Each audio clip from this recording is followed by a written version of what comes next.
hello hey thurai ta ko maya aro chu kan tu sha ma ni chu kum somma dada tiang ka chu hey hun re ta ka kum ne kan vai ka ton na ni ba ka kum somma dam lo kal le chu voi ni ka ti la ya ho li chu za som ko ko hi chu wai me se ne ri lo le ne wa chu kan dam vak ko do lo ba chu wa chu ge kan tor sam sam ma ni alo lung do alo so do ni bon so ma dang ko pian ne to ma khen ko chuan si se na ga ni do ne po ni se na hei kan ko ni te thil pe kan pe do na an ron ding do su do na ni tu na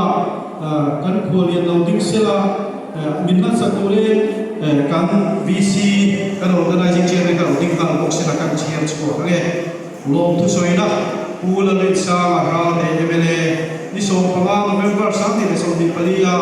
no chon pui bran choi me golden jubilee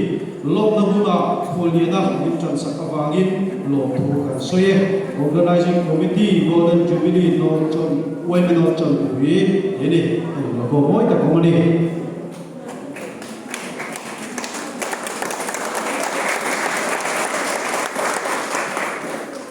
kan ko dia dengan DCP cuma kan lo me kan khual zau hal ding chho ka sila kan wai me president han miron lan sak pe thum sila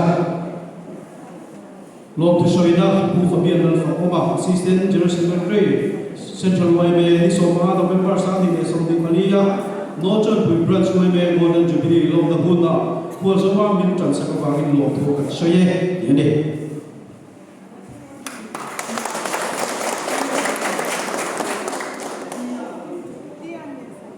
oleh nulal biar dikile tangwal fil fam ki makhas te sahil lokal lok sela nulal biar dikile tangwal fil fam ki ma aizon welfare here not just we aizon welfare here hilpe kan pedona min han sakturen tangwal fil fam ki male nulal biar dikika lo sela kan we president le kan vice president we vice president le kan ding sela tiang le thuziak sai dei som kha ke lo le tiang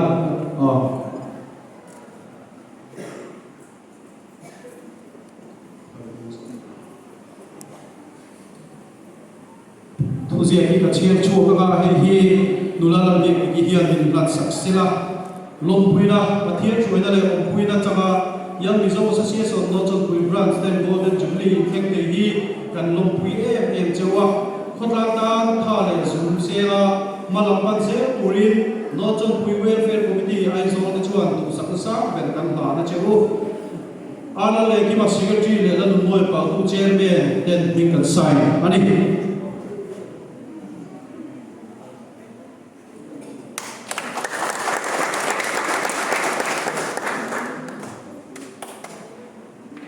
nulal biar dikih le kanoi president chua kan lo me vice president kana ding sela hai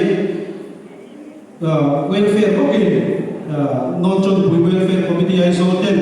tia ni tak so do kan na ne do na ei kan wal fam ki man kan bi ba so ta ki kan sak sela lo me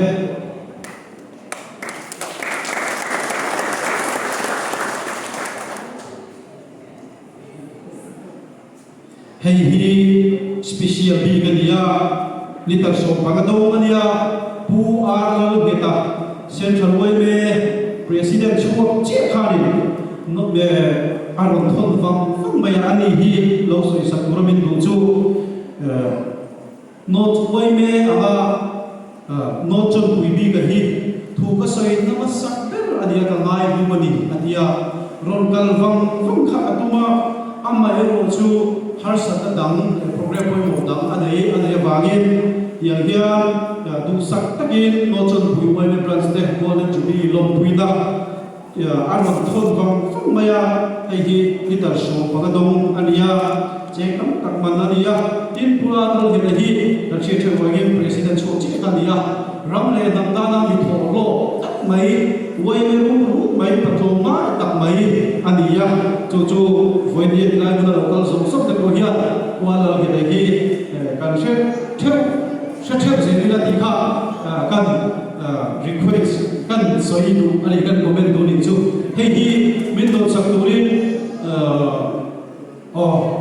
tụi David đã khác cái số mấy mà làm văn David đã nói số mà khác mình là sắc đồ linh pu phật bia để hiện hàng vạn sốc sẽ là các phượng pu người ta tên là nó bị hậu thì nó lâu nha còn lên